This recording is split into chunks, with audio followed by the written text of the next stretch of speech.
পুরান ঢাকার কেন্দ্রস্থলে অবস্থিত এক ঐতিহাসিক নিদর্শন তারা মসজিদ।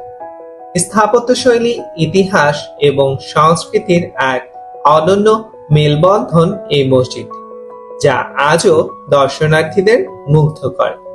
তারা মসজিদ নির্মিত হয়েছিল 1800 শতকের মাঝামাঝি সময়ে। অনেক ইতিহাসবিদদের মতে এটি নির্মাণ করেন মীর জামাল নামে এক ধনী ব্যবসায়ী। তবে কেউ কেউ বলেন মসজিদটি নির্মাণ করেন মোঘল আমলের একজন সুবেদার।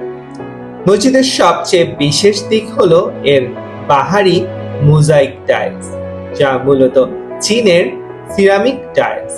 এই টাইলসগুলোর মধ্যে দেখা যায় তারা চিহ্ন, যেখান থেকে মসজিদের নাম তারা মসজিদ এসেছে। মূলত মসজিদটি ছোট ও সাধারণ কাঠামোর ছিল। পরে 19 শতকের শেষ দিকে ও 20 শতকের প্রথম দিকে এটি সংস্কার ও সম্প্রসারণ করা হয়। সেই সময়ে যুক্ত হয় গম্বুজ, মিনার এবং বর্তমানের অলঙ্করণ। আজকে তারা মসজিদ শুধু একটি ধর্মীয় উপাসনালয় নয়, বরং এটি বাংলাদেশের ইতিহাস ও ঐতিহ্যের জীবন্ত দলিল। পুরান ঢাকার প্রাণকেন্দ্রে দাঁড়িয়ে থাকা এই মসজিদ যেন যুগে যুগে আমাদের শেকড়ের কথা স্মরণ করিয়ে দেয়। এটি শুধু ইট পাথরের নির্মাণ নয়, বরং একটি সংস্কৃতির প্রতিচ্ছবি।